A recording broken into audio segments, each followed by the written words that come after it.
Anong ganap sa mundo ng showbiz? Naglabas ng kontrobersyal na pahayag ang broadcaster na si Ramon Tulfo kaugnay sa umano'y insidente na kinasangkutan ni Bulacan Governor Daniel Fernando at ng anak ni Pangulong Bongbong Marcos na si William Vincent Vini Marcos.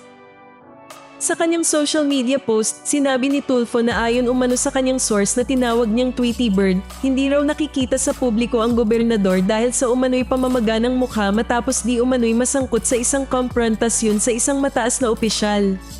Ayon pa sa alegasyon, nangyari ang insidente matapos umanong tutukan ng bodyguards ng gobernador ang sasakyan ni Vini Marcos habang nasa kalsada.